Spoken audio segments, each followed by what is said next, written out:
All right. We are making sure that we are live here. Good morning. If you are here and awake, put a 1 in the chat. I want to make sure that I am live here because there is going to be a little bit of a delay, but I want to make sure everything is in place because we're gonna hit it hard right off the bat.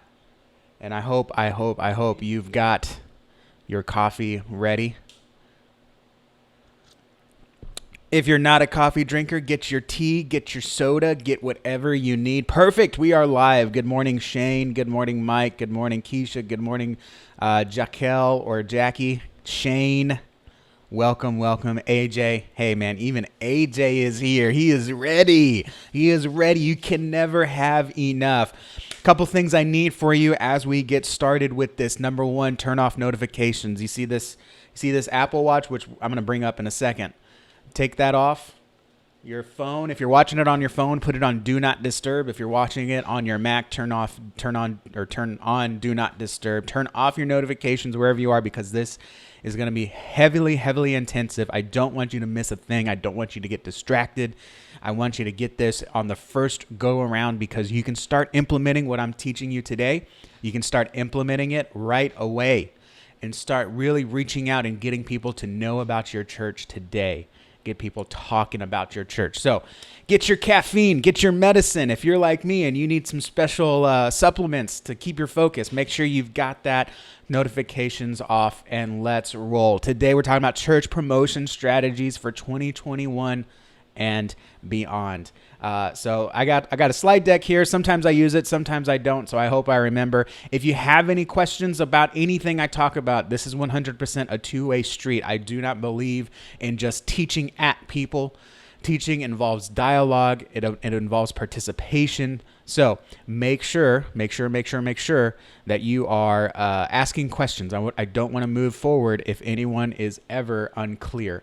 And I'm just going to reorganize my screen so I can see the chat. Perfect. So my name is Justin Nava, and today we are talking about church promotion strategies for 2021 and beyond. Now, I want to make sure that you understand something, and I'm going to hit this right off the bat. If you have ever been on a blind date, you know exactly what it's like to have to deal with church promotion in 2021. And what I mean by that is if you've ever been set up on a blind date and all you know about this person is what your mom told you or what your friend told you, you know how scary it can be going on that blind date. And so often when we promote our church, we promote it in the wrong way that doesn't really provide any value to the people we're inviting to participate in our worship and our services and our events. Kind of like being invited on a blind date and you're like, I don't even know who this guy is or why should I care?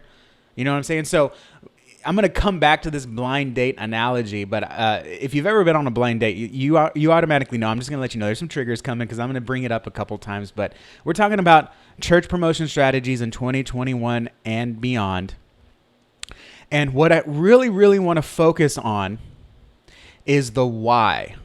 Because unless you know why your church exists and why it's important and why people should care, when you promote it, there's not a whole lot of value there. You have to know who you are and what makes you different. And in marketing, we call this a brand. And now a brand, and I'm going by the dictionary definition here, a brand is not just your logo. A brand is an identifying symbol, mark, logo, name, word, or sentence companies use to distinguish their product from others. Now, this is a very dictionary definition. We'll get into what it means more for churches. But listen, companies use to distinguish their product from others, right? When someone wants to sell you a Coca-Cola, they don't say, hey, do you want a drink? Right? Hey, do you want a cold Coke? Do you want ice cold Coke? When you go to the movies, it doesn't say we have soda available.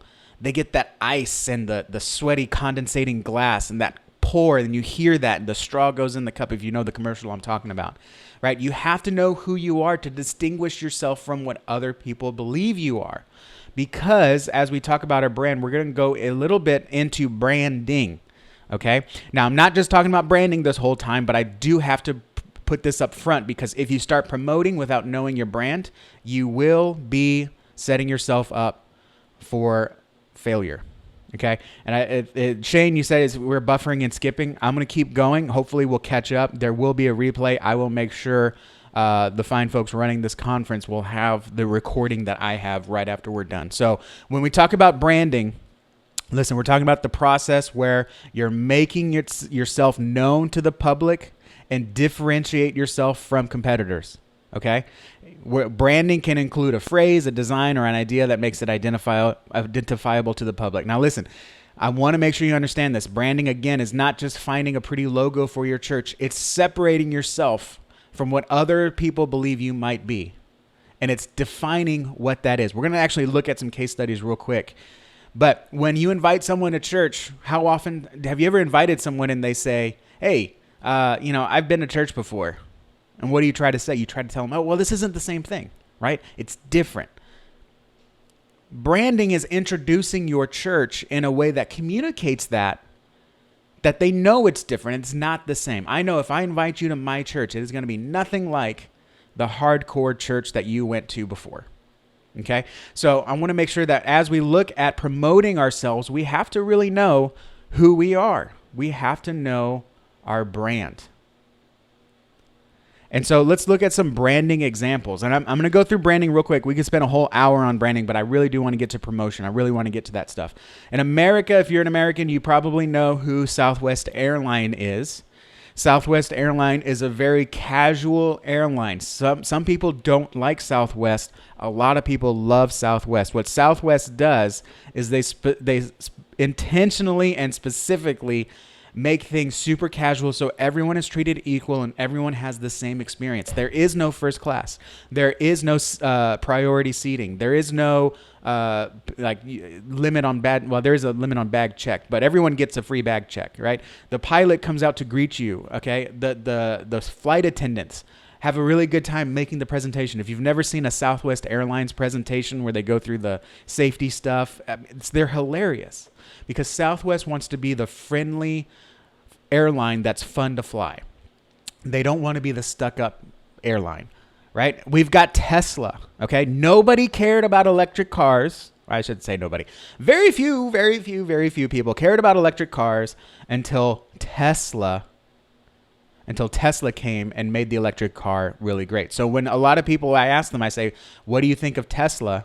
And they say, oh man, it's a self-driving car and it's luxurious, it's sleek, they go 0 to 60. It never mentions anything about electric cars because Tesla is not an electric car company. It's almost like what we might call a smart company. A smart car company. Right? And then if we also look at a church example, Oak Cliff, and I love Dr. Tony Robbins. I'm going to talk about him more in just a second. When I ask people around the area, I say, tell me about Oak Cliff. And you know what they say? They don't say, oh, that church meets on Sundays.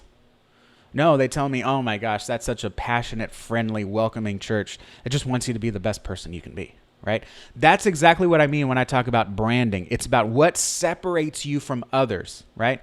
Tesla is not an electric car company. Southwest is not just an airline. Oak Cliff is not just another church. It's what separates you. Now, how do we figure out what separates us? How do we figure out your brand? First, you have to know who you are. Then, when your potential guest hears it, it's who is it? Who is this church? Then you have to know why you are. I know that's not appropriate, not the right way to say it, but I don't care. Okay, and this is your potential guests asking, why should I care? Then you have to know what you are and how you are. So you really have to answer it in this order. So oftentimes when we promote our church, we do it in the opposite order. We say, hey, we'd love to have you at a luncheon at 6 o'clock. You can bring a vegetable and the church will provide meat. Okay, well, who is this church? Why should I care about this luncheon or potluck or whatever it is, right? We so often start with the how. We don't go into who we are or why should I care, right? And it depends on your audience, but we're going to go too deep into the audience. So, for example, when I talk about Tesla, I don't mention Tesla. They don't sell themselves as how they do it. We sell cars with our own operating system that have great batteries, right? That is not the selling point. Tesla is a high quality car that will get you from A to B and you don't have to drive yourself, right? Oh, okay, that answers who is it? Tesla. They make high quality cars. Why should I care? Because I don't have to drive the car; it'll drive itself. Okay, and then I might ask, well, what does Tesla do? Oh, well, they make the cars, and how do they do it? Great. Let me show you. Let me put you on a Tesla, right? That's what it is. And so actually I want to look at a case study here, and I hope that the video is picking back up.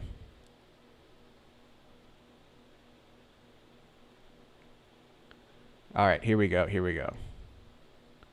All right, we should see, hang on. There we go. Okay, had a little jump there. Perfect. All right, so I want to look at a case study here.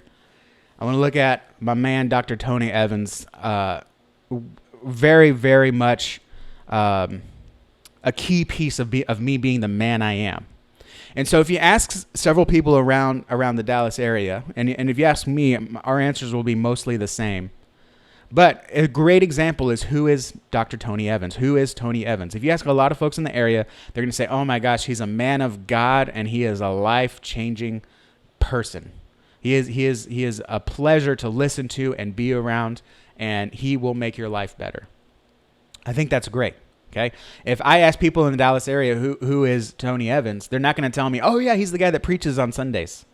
Oh, he's the guy that writes Bible study curriculum. I wouldn't even say that. You ask me who Tony Evans is, I would say, oh my gosh, he is a fantastic man of God, and he's going to change your life. Right there is the first two questions. Who is Tony Evans? Fantastic man of God. Why should I care? Oh man, he's going to change your life. He's going to change your family's life. And then I might answer, what does he do? Oh, he preaches, he pastors, and he creates a curriculum, essentially. And then how does he do it? Oh yeah, he's got a video series, he's got books. If you ask me who Tony Evans is, I said, oh yeah, he's a writer and a speaker. Like, he just appears like everyone else. And so in the same way, when people ask you about your church, how do you give them your who and why? Because we shouldn't be bringing people over because of the how. No one cares how we do it. No one cares how Coke is made. They only care how it makes them feel. Does it quench the thirst? Is it fun to drink? Does it taste great? Right? That's what I want to know. I don't care how you make it. So as we move forward, because I'm about to start talking about the actual promotion strategy. So if you guys have any questions about branding, it's a great time to ask. As we move forward, you have to know who you are as a church and why you are. Why do you exist? And you cannot give the biblical answer because people don't care, okay? People need to know what it does for them. So, for example, my church, Crosswaves Church, who are we? We're a church that focuses on relationships and allow you to do church at home in a safe place to work out your faith, okay? What do? We do church at home. And how do we do it? We give you an app, we give you the teaching, we give you the tools to do church and facilitate discussion at home. So if someone asks my church, hey, Justin, what's Crosswaves Church? I'm not going to say, oh yeah, we have an app so you can watch church at home. That's not how we need to introduce our church. So think about your church and write this down. I'm going to bring it back up on screen. Write this down. My church, who are we? Why do we exist?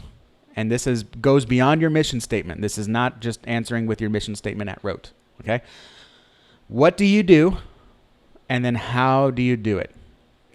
Make sure you write these 4 things down, and you have to answer them. And oftentimes you're going to have to answer them a few times, and different people in your church are going to have different answers. When that happens, that means you have a branding problem. All right? If people in your church have different answers for who your church is and why others should care, you have a branding problem. Okay? You have to figure that out, or otherwise you're going to have mixed messaging, and you're going to have a lot of issues getting people in because they keep hearing different things from different people. Okay? So let me summarize it like this. People more easily trust the church that spends more time branding than promoting.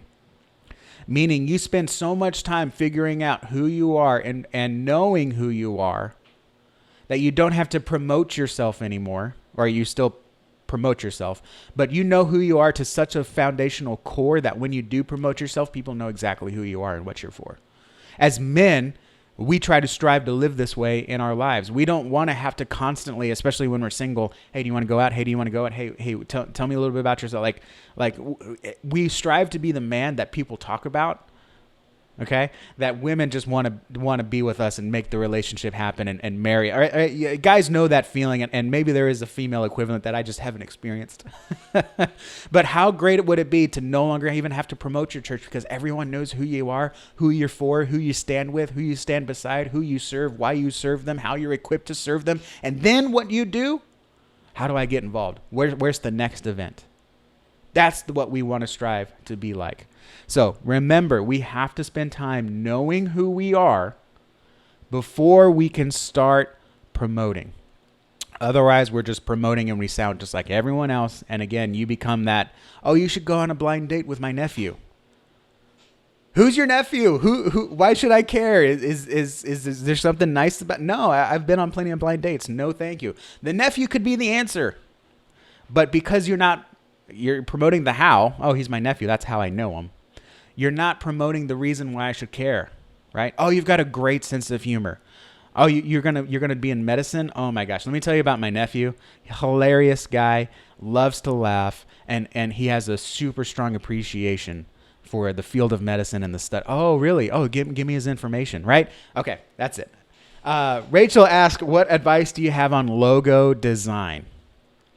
My advice, which by the way, I didn't introduce myself. I'm with Mr. Church Marketer. We get people talking about your church, and logo design is one of the things that we do. Logo design, two things. It has to encompass who you are and why you exist. It has to accurately represent yourself. Okay, so a lot of times churches will go with like a modern logo or something really nice, but if they don't have that internally, if you don't want to misrepresent yourself, so a logo has to represent who you are. But number two, a logo is a piece of a puzzle that we call church communications. It is only a piece. It is a visual mark. You could have the best logo in the world, objectively. Everyone could say that's a great logo. It won't bring any more people into your church. Okay? A logo is a way to identify who you are. So as far as logo design, honestly, like if you're doing it yourself, just get it done and out of the way, because when we do logo design, we go all out. Right. And we're the specialists. And I understand that you guys can't put in the time most of the time that we can. So logo design, just answer these questions. Who are we? Why do we exist? Who are we trying to reach? And then look at who you're trying to reach and look at what else captures their attention. And that'll tell you kind of what logo to make. A logo is not about creating something pretty. It's about creating something that's memorable, represents your church. And when I see it, I know that's them, right? Mr. Church Marketer, our logo, people know when they see the black and yellow inside of the conversation box, they know that we get people talking about their church. And when they see this, they see this logo, whether they see it at a booth, whether you see it online here, on social, on my social, in a Facebook group, they know they're about to get quality content because these guys know how to get people to talk about my church. Okay. Do you need a trademark or register it? For most churches, it's one of those things. Yeah, sure, you can. But you've got more important things to do, okay? I don't like personally getting caught up in all the legal stuff, and I know for some churches that's important, so you be you. But do you need to? No, just get it done and go out and reach more people, right? Trademark and register will come later, okay? Once you get to a certain size, your legal team, you should have legal retainer at all churches, but once you get to a certain size, your legal team will probably advise you on trademark and registration at that point. But if you're a small church, 50, 100, 200 people, just go reach more people. Go spread the gospel. Don't let anything else stop you. All right. So we want to spend more time branding than promoting, but we do have to promote. We do have to put ourselves out there. So first you brand. First, you know who you are, why you are, how you are, and what you are. And then you go out and you promote. You don't just go out and promote. You have to go out and do it 3 times as much. Okay? So when I talk about promote today specifically, I want to talk about a few things. I want to talk about promoting online. I want to talk about promoting on yourself. And I want to talk about promoting on your people. Okay? That's my terrible pastoral, everything's going to start with the same letter, okay? Online, on yourself, and on your people. Now, so often, and especially in this conference, we're going to be talking a lot about online, and online is a great tool, but when people say online, it's great, it's 24/7 ministry. Yes, it is from our side, but from your prospects side, your potential clients, potential guest side, or even your congregation side, it's not 24/7. We sleep 6 hours a night. 7 hours a night, 8 hours a night. We're driving. We're not checking our phone. We're working. We're not checking our phone. Ministry is online marketing, promotion, and ministry is 24/7 for us. It's not for our people. So how do we make it 24/7? We equip them to promote your church on themselves, on us, and themselves, so it can become 24/7. Now, before I go further, I also want to put a little addendum here, because a lot of people will say, "Oh, I tried that; it didn't work," or "Have you tried this?" Okay, write this down because I don't have a slide for it. I thought of it like last night. Everything works. Not everything works for everyone. Write that down. Everything works, but not everything works for everyone. You ever talk to a church friend or maybe in a Facebook group and they say, "Oh yeah, we did this. We got a great logo, or we got a mailer, or we ran this Facebook ad." And you did what they did and you found no results. And you're like, "This guy is full of it," or whatever. Not everything works, but not everything works for everyone. And I strongly believe that this is why we have multiple churches in a community. Okay, I'm gonna spend just a little bit of time on this, and then we'll go back to promotion. Your church, write this down too, or no, don't write this down yet, because I want you to write a certain way. Your church is uniquely equipped to uniquely reach a unique group of people. All right, in a town of 70, I'm in Texas. We have lots of country towns of 70. There's 3 churches. There's a Baptist church, a Methodist church, and then another church. It could be one of a few things, right? And a lot of people might look at it and say, "Why aren't these churches getting along? Why are there 3 churches in a town of 70 people?" Well, I believe that that's okay, because God is uniquely calling each church to uniquely reach a unique group of people. If you expand it, you have dozens of churches in a city. If every church was supposed to get the same results, if every church was supposed to do the same thing, God would not call us to plant new churches. He would just call us to go serve the existing one. We don't plant churches because it's something selfish we want to do. It's one of the hardest things you can do in ministry, but we do it because God is calling us to reach a new group of people that the existing churches are not reaching. And that doesn't put them below us. That puts us on the same playing field, but we're on a different yard marker. So God calls different churches to reach different people. That's why you have to, know who you are as a brand. What's going to separate you from one church that someone tried and they weren't equipped to be served by that church? How are you different to be able to reach them for the gospel? That's what you need to know, because the last thing you want is for your church to be synonymized with another church that didn't reach the person. And through no fault of their own, they just didn't have the capability. So you have to know who sets you apart. So write this down, okay? Write your church name. First Baptist, whatever. Ecclesiastical Baptist, whatever. Bill and Ted's Excellent Church, whatever your church is, write that down, and then write down, is uniquely equipped to uniquely reach a unique group of people. My church, Crosswaves Church, is uniquely equipped to uniquely reach a unique group of people. I'm going to print some shirts, just going to have unique, just huge across the shirt to remind everyone this, because so often we just get concerned with copying what other people do. There's no guarantee it's going to work. Okay, your pastor writes unique sermons. Your worship pastor creates unique worship sets. There is no reason why you should not have a unique brand, a unique marketing strategy, a unique website. Templates and everything will only get you so far. We strongly, strongly believe that in order to get people talking about your church, you have to have a unique brand. So how do you balance being unique but still be inclusive of all audience? Great question, Rachel. Just because I speak to one person doesn't mean that other people can't be impacted by it.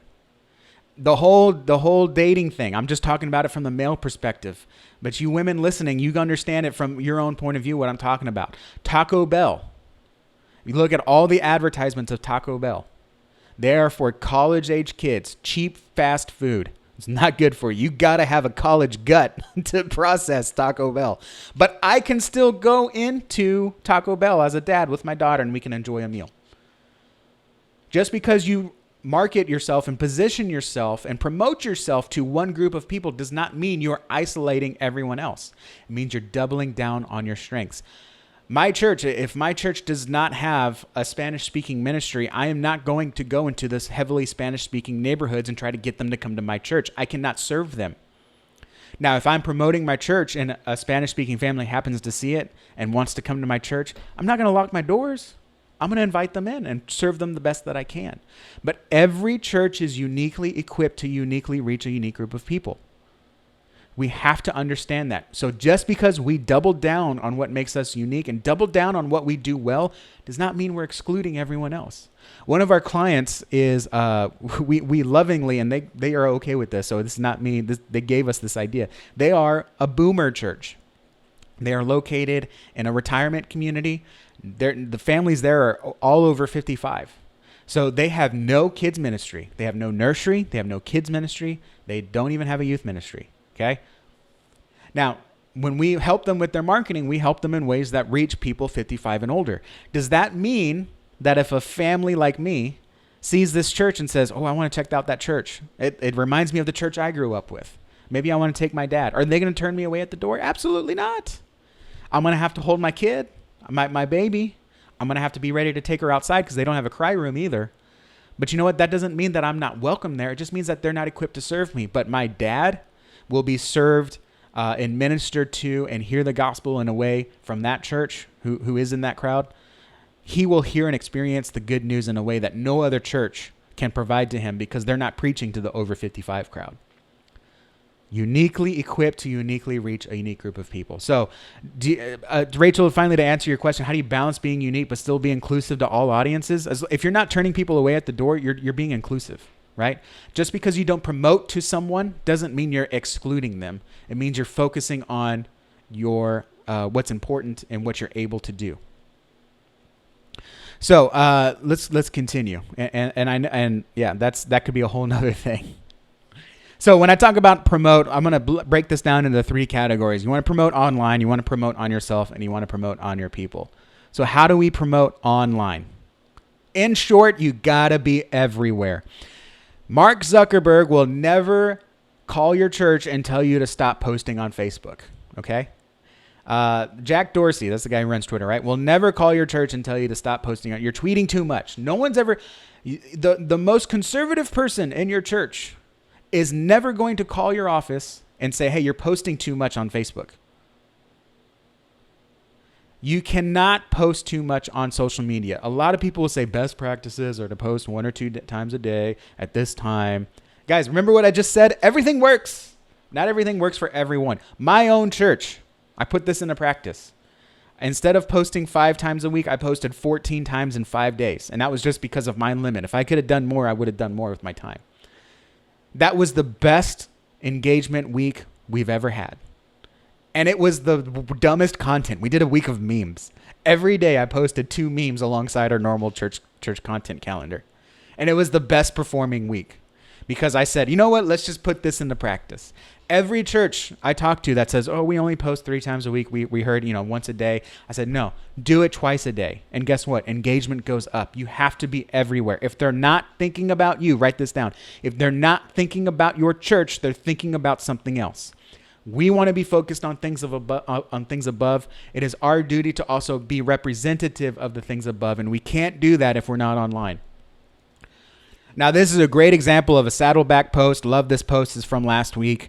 Beautiful post. I think we all look at this and say, wow, I would love to have a post like that. I'm going to flip the script and tell you a post like that is the last thing you need to worry about. And look at this list I made. Be online, be everywhere. Where do you need to be online? You need to be, it says your niches group. That's just a marketing term for where your people are. Okay? You have to be where your people are. Again, if I go back to that, to our boomer church client, okay, and again, that's their word. We're using that. If I go back to them, what does it look like for them to be everywhere to the people they're equipped to reach? That means yard signs. That means billboards. That means newspaper ads, newspaper ads, right? That means being out on the street and offering bottles of water to the other folks in the retirement community that are doing their morning walk. That's what that means to be everywhere. They don't have an online strategy. In fact, we're going to start a Facebook strategy, but again, we're only targeting 55 or above because that's who they're best equipped to serve. So you have to know where your people are. In Houston, we are a big melting pot. We've got a great creative crowd. Nowhere near New York, but we've got a great arts district. We've got a lot of sports fans. We got some great Houston sports. We are the underdog in just about every sports, organization. And then we've got a very large oil and gas presence. And so what you might want to do is look at where your people are. What Facebook groups are they a part of? Right? We've got a lot of business owners. So your church might, or you as a representative of your church might join one of those groups and just provide value to them. Because guess what? Those blue collar workers are never going to come to my church Facebook page. They're never going to say, you know what? I wonder what Bill and Ted's Excellent Church is posting today. And they'll go, no. But they will be in their group and say, oh my gosh, I had this problem. Like I got to go out of town. My wife is whatever. I'm just going to come in there and a comment. Hey man, that's a tough situation. Hey, we got a Mother's Day out this Saturday. While you're gone, she can drop off the kids. We'll take care of her. She can get some rest, or we'll just pray for you. Go where the people are, because you will reach more people on other people's stages than you will ever reach on your own. Write that down. You will reach more people using other people's platforms and stages than you will waiting for them to come to your own. The only way to make them come to your own reliably is you got to pay to play. And a lot of churches hate that I say this, and I honestly hate that it's true. But on social media and online, if you want to get in front of real people at real scale, you have to pay. Okay? Put it in your budget. $100 a month, $500 a month, $1,000 a month, right? In fact, if you're already doing a Yellow Book ad or a newspaper ad, find out how much it is and just ask for half of that. You will reach more people with half your newspaper ad than with your newspaper, unless you're the boomer church. You will reach more people online for just paying a few $100s, which is like 0.0001% of a lot of small churches' budget. Online, as long as you target it correctly and focus on their creative, which how do you do that? You know who your brand is. Then you want to focus on your audience pages. This is more for Instagram, okay? But as you go out into your local Houston, like for example, I love being in the Houston foodie groups, right? There's a Houston restaurant Instagram page that just highlights, my church on my Instagram is just going to go out there and say, oh man, I love Nona's Empanadas. This is a great place. We love having staff lunches here. Go comment on other people's pages. Your church, your church members, your congregants, go follow them on Instagram. And when they post something, congratulate them. How many times I hate seeing church members post like, hey, my son just graduated. The church needs to celebrate, not just on Sunday morning with a recognition, but comment, share that post, be involved in your people's pages, because guess what? They have friends too that are going to see you and see you in a good light and know how you are separated from the church that mistreated them earlier. And then lastly, focus on your page. Okay. How many times have you been sold something or talked to someone and you said, wow, that was really great, or I'm really happy with that? Or maybe it's someone that you're already using a lot. I have some skincare stuff from one of our clients, and I really enjoy using it. And I'm like, man, let me go share her Facebook page. And I go to her Facebook page and there's nothing on it. There's not even a post, or maybe there's a post from last year and you're wondering, how are they doing so well? How is this church so big but has such a small Facebook? It's because your page is the least important thing about you. And we flipped the script and we've tried to make it the most important thing. We're shouting in our church building when there are hurting people outside of the building. We have to go out to where people are. We got a question here. How do you celebrate a rich historical legacy but still reach a younger audience? Great question. In fact, we're working with 2 clients right now. We call it remembering the foundation while looking forward to the days ahead. That's kind of what we call it. That's a great question. Let me hit that at the end. I'm going to do some Q&A in about 13 minutes. So if you have your questions, comment them, please. And if I can fit them into here, I want to make sure I try to stay a little bit on target. Because my ADD brain is like, let's answer it now. Let's try to save it for the end. I want to hit it at 9:45 and hit all the Q&A and make sure that you guys not only get your questions answered, but get it answered in an appropriate way. So how do you celebrate a rich? I love that question. We're going to get to that.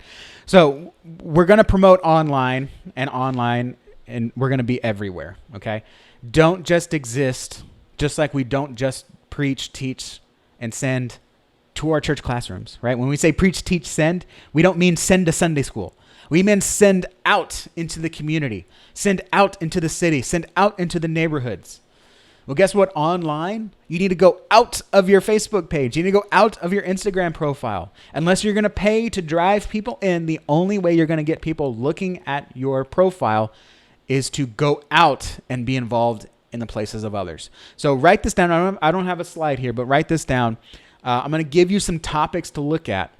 And even if you're a small town, you might have these groups. My wife comes from a small country town. It's about 13,000 people. I have checked. This town has all of these Facebook groups and Instagram profiles because the young people care about this. So online, write these down. Okay, local bloggers will sometimes have a place where you can congregate online. Local food groups are a big one. Mommy groups. This could be called different things. Play date groups, mommy groups. Some buy, sell, trade groups can be valuable to be a part of, especially if you're a growing church and you might need things. I commented one time like, hey, oh yeah, I would love to have that church. It was what do you call it? A drafting chair, like where it sits up higher and you swivel. I was like, oh, I need that for my church because our last chair broke. And someone commented like, oh, what church do you go to? Boom, there you go. There's an avenue. Okay. I did not post on my church page, hey, if anyone knows of a drafting chair. No, I went out and found it. And then I got to start a conversation with someone about my church. Right. So, but some buy sell trades though are not, you just got to play around with that. Men's groups, sports groups, you can join.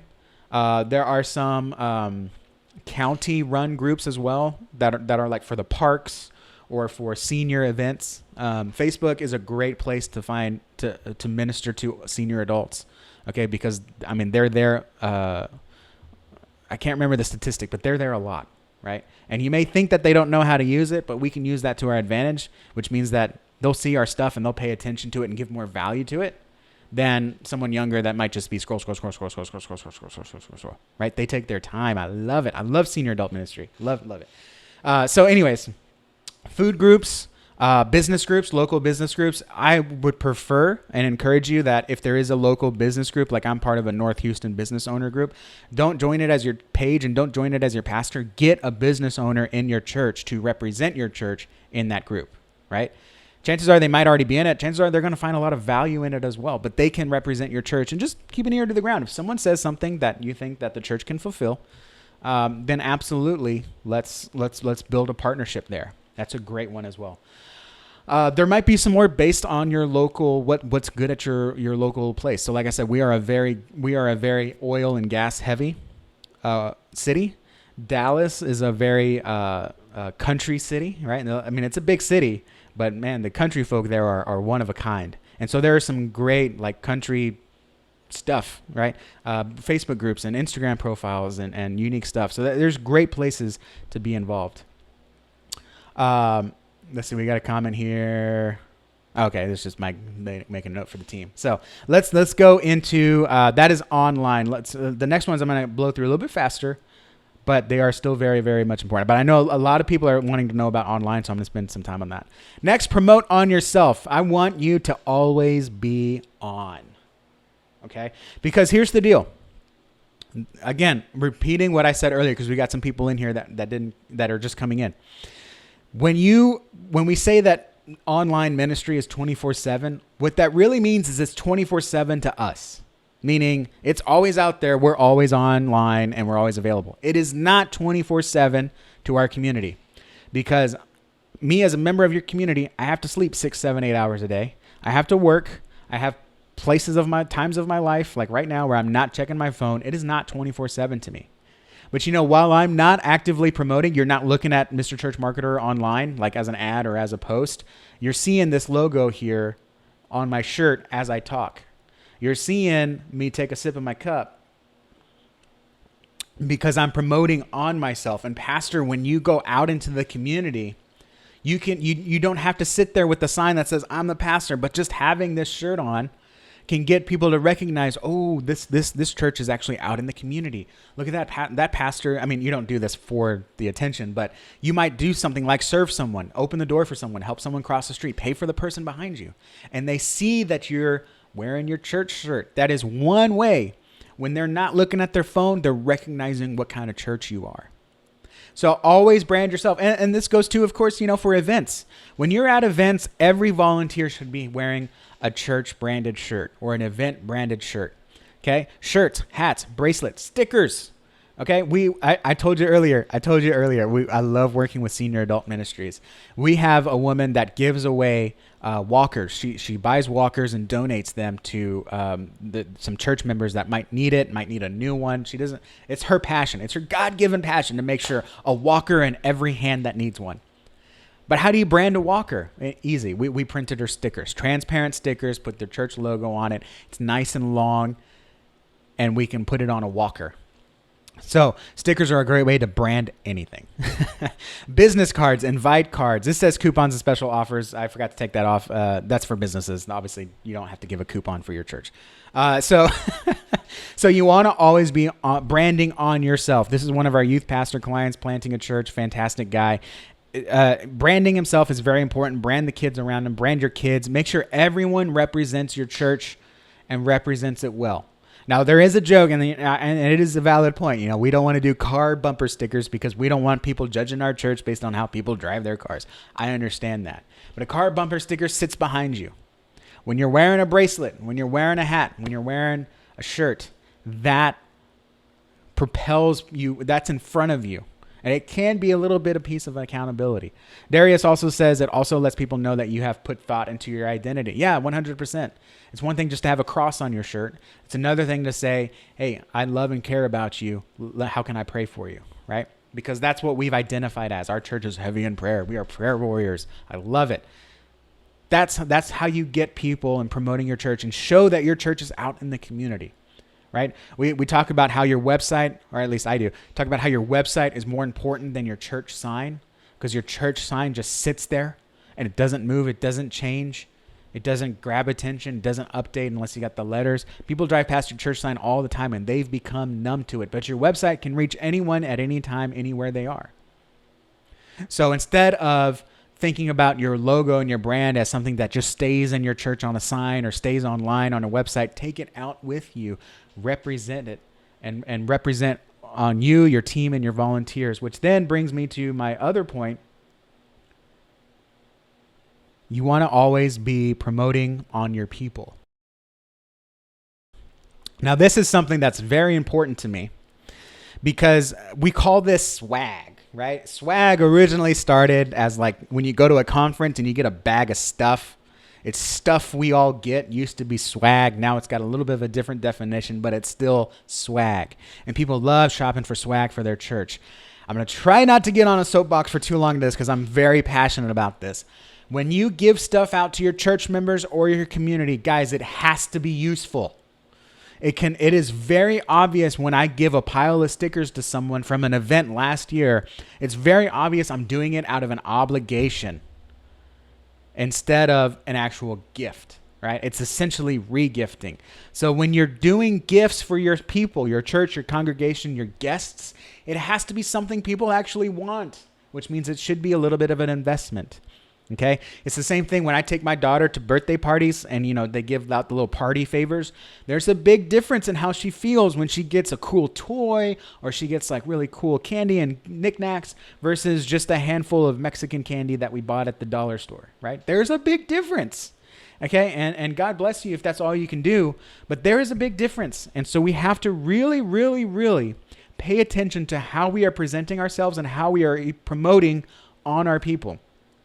So pens and drinkware, obviously, okay? But let's go even deeper, right? I can tell when I get a cheap pen. In fact, I've got a couple here.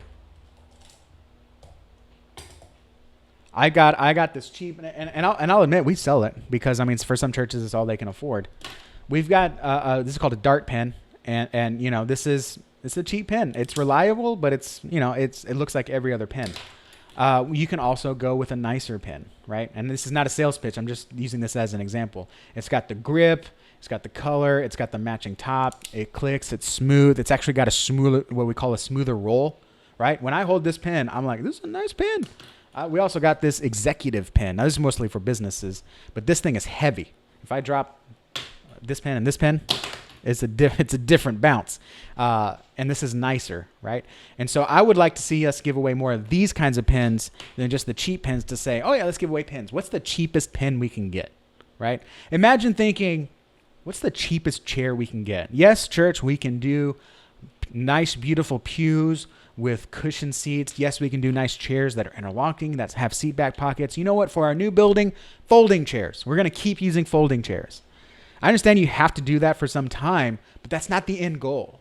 And so when you do stuff for your church, make sure it's nice. Make sure it's things that they want. And in fact, write this down. A great guest gift is something your church members should fight over. When you give a guest gift, your church members should say, how come I didn't get one? Right? Get enough for your church. It's a great fundraising opportunity. Drinkware. This is another just random thing.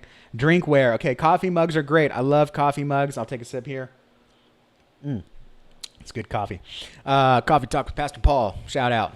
Go find him on Instagram. Coffee mugs are great. In fact, for our boomer churches, again, we do coffee mugs. But coffee mugs are very limited. Yes, they're cheaper, but they're limited. They're really only good in the morning. They're really only good for hot stuff, and they are only good at home. I'm not taking that mug into my car, right? So what's better than a coffee mug? A tumbler. You can do an 8-ounce, 12-ounce, 20-ounce tumbler. It's good for hot and cold. You can put ice in it. You can take it to go. It keeps your drink warmer or colder for longer. Tumblers are great. They're better than mugs, unless you just really wanted, it's a coffee event or something like that. So go the extra mile, spend the extra dollar, and get a tumbler. Okay, Don, stylus pens are great. I love stylus pens. There's one that we have. Yeah, okay, anyway, I don't want to don't get me off topic here. I'm not here to sell stuff. So make sure it's useful. Make sure it's memorable, and don't forget the kids. And when I say don't forget the kids, a lot of churches are saying, what do we do for the kids? Just throw some candy in the back. No, take some time with them. Kids loved when we printed fidget spinners back when they were popular back in the day. Right? Youth students love sunglasses, especially at summer camp. Love sunglasses, fun lanyards. We've even seen done a beach ball, which is great for guest gifts because you deflate it, put it in the guest gift bag. And then when you blow it up, it says, we had a ball with you, right? We had a blast with you, right? So you can be creative. Don't forget the kids because you want to make sure that everyone feels welcome. Everyone feels appreciated. And you got to do that not out of obligation. I can tell when I walk into a church and I get a book as a guest gift, I know that the church was really probably given a pile of books. And they're like, well, just put them in guest gifts, right? 7 Spiritual Disciplines, great book. It's not a good guest gift, okay? You want something that's memorable, shows that we thought of you, shows that we appreciate you, and shows that you have a place to come back to. Right. So that's what I mean when I talk about on your people. Equip them. Obviously, face masks. You see the gaiters here. Huge thing. So you want to make it useful. Anything with a magnet is incredibly useful as well. I'm equipping them. Now, every guest that comes into their church and looks on the fridge and sees a magnet of a calendar or a magnet of like a chip clip or something, they see our church. They are being promoted to. They're not looking at their phone. They're looking at the fridge. They're hungry. They see the church. They know where to get fed. Right? That's a little cheesy. So equip your people to promote. All right. And then I do have a bonus here. So I'm going to hit that real quick. You want to be everywhere. You have to promote everywhere. Compel attention. Banners, tents, signs, brochures, badges. Anytime. Like I said, if your volunteers are out serving, they need to be in a uniform. They need to be in a shirt. If you can't do shirts, do a badge. Everyone needs a badge. Everyone needs a lanyard, a clip badge, or whatever. Draw attention. If you're at a fair and you see this brother here from Plant City Church of God, you're going to be like, man, they have their stuff on tight. Let's go check it out. Compel attention. Remember that roadside sign I talked about, your church sign that's sitting out on the street? And people are just numb to driving by. You know what gets people's attention? Feather flags. Plant that. In fact, I just was out shopping and I saw a feather flag, went in and spent $60 at a business because I saw a feather flag and I saw something they offered that I wanted. And so when you want to wake people up, you got to interrupt their habits. So put a feather flag, put a banner. Okay. One thing we love doing is when a church moves into a space, we work with a lot of church plants. When you move into a new retail space, Future Home, get a nice big banner with your logo. Future Home. of Extraordinary Church. That's what we love to see. It's interrupting people. It's capturing, it's compelling their attention, and it's getting them in. So imagine this. You're promoting everywhere. Future home of Extraordinary Church is one of our church plant clients. Oh, that's cool. Then they get an ad because Facebook knows they were next to that location. They get an ad. Hey, would you be interested in taking part of our launch party at Extraordinary Church? That's online. Oh, cool. They go to the event. They see everyone in Extraordinary Church shirts. Very excited. Hey, we're glad you're here. Let's have a party. Here's some food. And by the way, here's a cup. It's got the church brand on it. You can keep that cup, take it home, and you have a great plastic cup for your kids or for your family. They take it home, and now the next day they go to get some lemonade, take out the cup, think about the church. Oh, yeah, those were really good people. Boom, there it is, all for compelling attention, using online to make sure that you're everywhere, decking out to your people, and then equipping themselves to go and promote your church. Okay, there are thousands, nay, millions of ways that you can promote your church. You can grab attention. I don't know if you can see my mouse, but on the bottom left, you can grab attention at some kind of farmer's market. You can grab their attention on a retail space with some stickers. On the left, even pocket knives. We do laser engraved pocket knives. We can do them all year, but we really push them for Father's Day. This gets guys coming to church because they're like, these guys get me.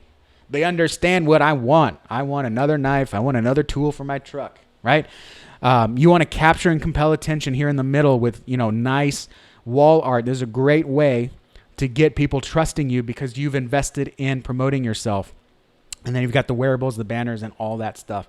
Anything you do, remember, serve your people and your people will serve you. Make it easy for them. Equip them with who your church is. Let them know. Make it easy to know who your church is.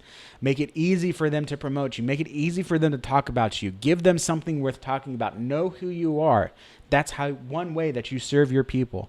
And when you serve them, they will serve you. Now, obviously, outside of marketing too, the more you serve your people, the more compelled they are to serve back.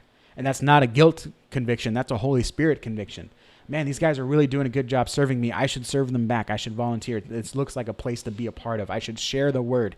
And we equip them. We serve them. So I know we had some questions here. So I love this question here. If you got a question, the next 8 minutes, I'm going to cut it a minute short to make sure you're early to your next class. How do you celebrate a rich historical legacy but still reach a younger audience? Beautiful question. I love this question, and I can't answer it entirely, but it has to come down to knowing who you are. And if who you are was built on the past to go forward, then there's a lot of questions you have to ask. Tell me about your people. Tell me about what brought you to this point. You exist for over 100 years for a reason. What are you doing different? Because churches come and go, especially after last year, but you're still going. You've made it past, dude, if your church is 100 years old or over 100 years old, your church has made it past 2 pandemics. 3 if you count the 90s one. Epidemic, I guess. So there's a story there, right? And what got you here, you may hear. What gets you here may not get you there. Bro, what got you here can help get you there alongside with something new to help get you to the new destination. Yes, if you want to move to the next level, you have to let something go. But there's a reason you got this far, period, right? You can't walk a mile and say, oh, man, my shoes got me to this mile, but they're not going to get me to my next mile. Let me take off my shoes. No, dude, you keep shoes on. They're working. They're protecting your feet. They help you go. So how do you celebrate a rich historical legacy? I mean, always take a moment to look back at what you've done. We do this with everything. Birthdays, we look back. We celebrate your birth. Anniversaries, we look back. We celebrate how great that our family is, that we're still together, right? But we also look ahead, right? Oh, you're 16 now. Get behind the wheel of a car. Oh, you're 22 now. You've graduated. We're celebrating the work you've done for the last 4 years, in my case, 5 years. But we're going to look ahead to the job you're getting. It's all about celebrating the milestones, but what those milestones do for us in the future. Rachel, your church is 170 years old. Congratulations. Oh my gosh, that is fantastic. Fantastic. We had another question here. What data resources can we use when developing our brand strategy? Mr. Church Marketer. We assist in research as well as part of the brand strategy. There are also lots of local demographics research companies. A good trick, if you want to go with someone local, call your local architect. Architect firms are very, very tight with demographic research companies because part of picking the best place to build your next location means making sure it's the right location. So a lot of architect firms have really solid, even though you may not be able to find the demographic research companies that can best service your area, talk to your local architect firm and they'll be able to point you in the right direction. They should be happy to do that. So I appreciate you guys. If there are any other questions, leave them here. If you have any more questions, find me, Mr. Church Marketer, mrchurchmarketer.com. That's mrchurchmarketer.com. You can find us on Facebook. Again, and then me personally, I'm everywhere. Find me everywhere at Justin Nava, JustinNava.